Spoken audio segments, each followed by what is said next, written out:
छोटे से शहर बरेली का रहने वाला अभिनव नोएडा में इंजीनियरिंग की पढ़ाई कर रहा था। अभिनव पढ़ाई लिखाई में बहुत अच्छा था, लेकिन परिवार की फाइनेंशियल सिचुएशन कुछ खास नहीं थी। वो भी बाकी स्टूडेंट्स की तरह मस्ती करना चाहता था, पैसे उड़ाना चाहता था, लेकिन ये कुछ हद तक संभव नहीं था।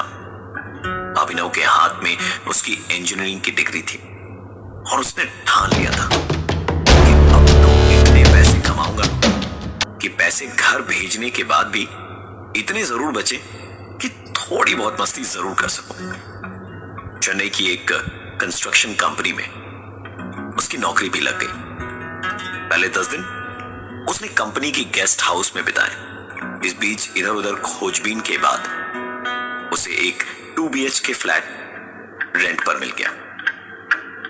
ऑफिस से थका हारा अभिनव जब घर पहुंचा तो रात का खाना बनाया और उसके बाद किताबें पढ़ते पढ़ते उसे कब नींद आई पता ही नहीं चला। आधी रात गई उसकी नींद एक आवाज से टूटी। घड़ी की तरफ देखा तो करीबन 1 बजे थे उस समय।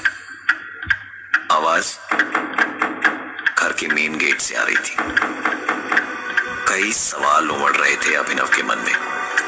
कौन हो सकता है इस समय? क्योंकि इस शहर में तो वो ज्यादा लोगों को जानता भी नहीं है। जैसे जैसे वो दरवाजे की तरफ आगे बढ़ रहा था, उसे एक अजीब सा भय अंदर तक सहमा रहा था।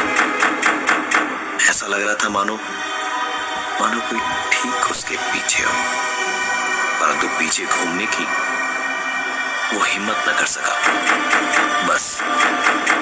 बस 2 कदम के फासले पर था अभिनव उस दरवाजे से कि अचानक वो आवाज बंद हो गई। अभिनव ने फिर भी हिम्मत करके दरवाजा खोला तो वहां कोई भी मौजूद नहीं था। अभिनव ने दरवाजे को बंद किया और पलटकर वापस कमरे की तरफ जैसे ही आगे बढ़ा, एक बार फिर वो आवाज उसके कानों तक आई। दरवाजा खोलने के लिए जैसे ही उसने अपने हाथ बढ़ाए, आवाज सामने के दरवाजे से आना बंद हो चुकी थी, क्योंकि इस बार दरवाजे पर हो रही दस्तक पीछे के दरवाजे से आ रही थी। पीछे था वो कमरा जो ब्रोकर ने अभिनव को नहीं दिया था। उस दरवाजे के सामने लगा था एक ताला और दरवाजे को कोई अंदर से धक्का दे रहा था।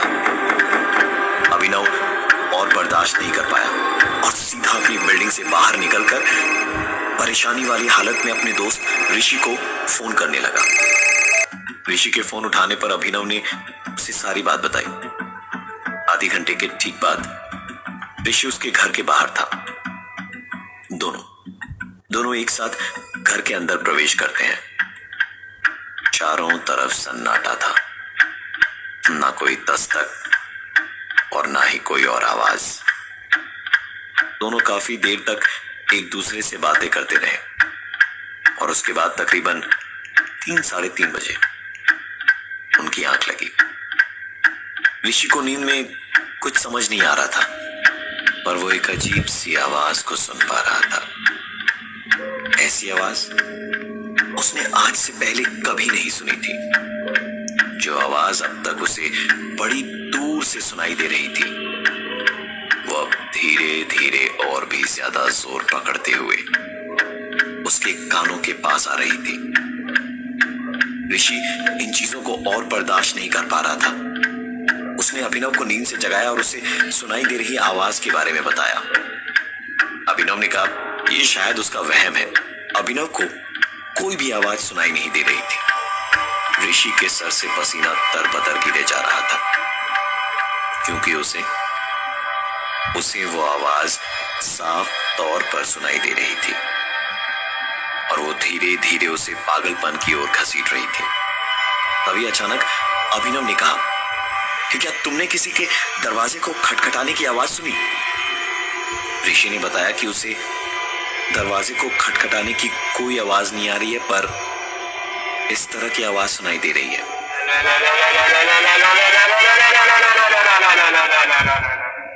ऋषि और अभिनव दोनों ही कुछ अजीबोगरीब आवाजें सुन रहे थे, लेकिन दोनों को सुनाई देने वाली आवाजें अलग अलग थी।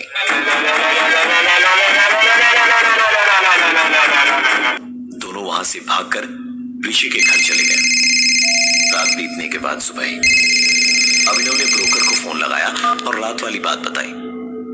ब्रोकर ने कहा, साहब नया शहर है, नए लोग हैं, इसलिए शायद आपको ऐसा लग रहा होगा। अरे 2-3 दिन की बात है, एक बार आप इस माहौल से एडजस्ट हो जाए, फिर देखिए सब ठीक हो जाएगा। पता नहीं क्यों पर अभिनव को ब्रोकर की बातें सही लग रही थी। उसने अपना काम खत्म करा और थका हारा ऑफिस से लौटकर अपने घर का ताला खोल ही रहा था कि तभी पीछे से आवाज आई, तो आप ही हैं अभिनव साहब, सुना आपको बड़ी दिक्कत हुई रात को। पलटकर देखा तो सीढ़ी पर 45-50 साल का एक आदमी बैठा था। बातचीत आगे बढ़ी तो पता चला कि वो इस मकान के मालिक हैं। अभिनव ने घर का दरवाजा खोला और घर आए मेहमान को अपने साथ अंदर ले गया। अभिनव ने कल रात घटी सारी घटना विस्तार से बताई तो मकान मालिक ने पूछा कि ब्रोकर ने आपको दूसरे कमरे की चाबी क्यों नहीं दी? वो ब्रोकर कुछ गड़बड़ तो नहीं कर रहा? दोनों बातें ही कर रहे थे कि अचानक एक बार फिर दरवाजे पर वैसी ही दस्तक सुनाई दी जो कल रात अभिनव ने सुनी थी। अभिनव ने मकान मालिक से कहा, आपने सुना ना, कल रात से ये आवाजें मुझे परेशान कर रही हैं। मकान मालिक हैरान होकर अभिनव की तरफ देख रहा था क्योंकि उसे कुछ भी सुनाई नहीं दिया था।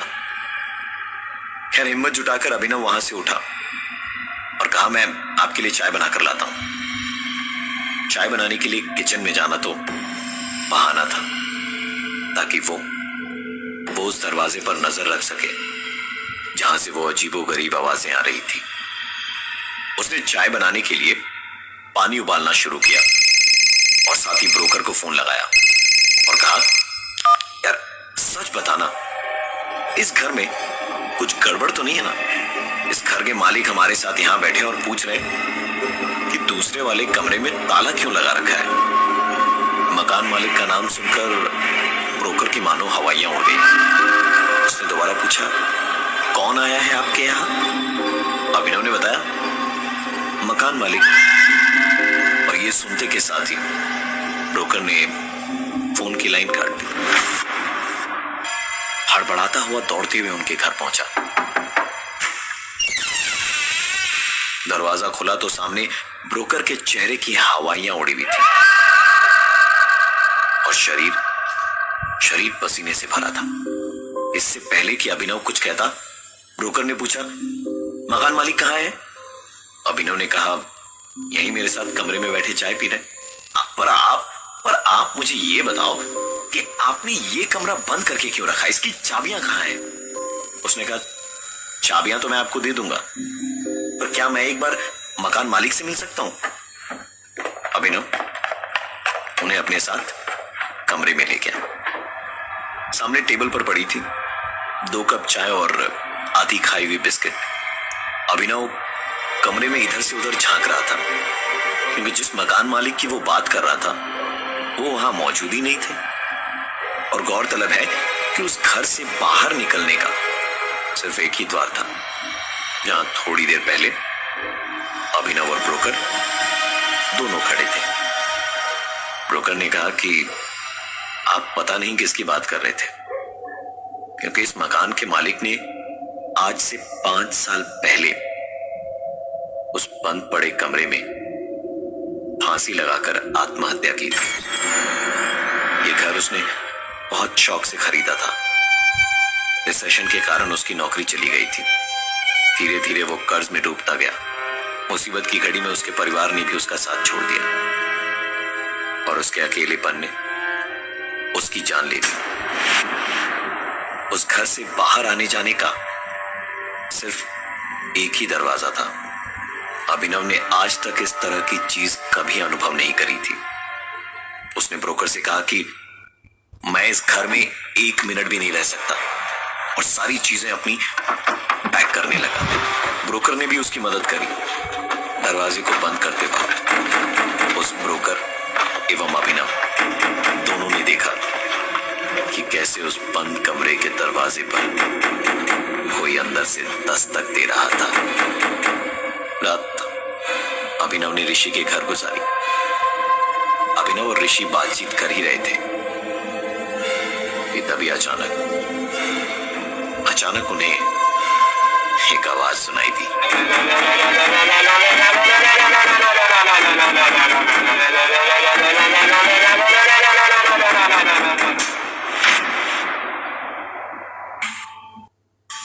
कुछ लोग जो हमें इस दुनिया में छोड़कर चले जाते हैं, हमारा प्यार उनके लिए और भी ज्यादा बढ़ जाता है, पर हमें ये पता नहीं चल पाता कि क्या वो इस दुनिया से जाने के बाद भी हमें उतना ही प्यार करते हैं जितना वो तब करते थे जब वो जिंदा थे। नितिन की मौत तब हुई जब वो सिर्फ 11 साल का था और उसके बाद अलका और सौरभ ने उस घर को हमेशा हमेशा के लिए छोड़ दिया। उनके नए घर पे आज नितिन की दूसरी बरसी थी। अलका और सौरभ दोनों ने जब से नितिन को खोया था, उनकी जिंदगी पूरी तरह शांत हो गई थी। न कभी कहीं आना जाना, न ही ज्यादा किसी के साथ घुलना मिलना। जिंदगी घर की 4 दीवारी में सिमट कर रह गई थी। नितिन की बरसी वाले दिन पूजा में बैठे काफी लोग बातें करते करते एक दूसरे को एक ही बात बता रहे थे जो बहुत ही अजीब थी। सबका यही कहना था कि नितिन अक्सर उनको सपने में दिखाई देता है, लेकिन इस बात से सबसे ज्यादा अगर कोई चौंका था तो वो था तारिक, क्योंकि उसका कहना ये था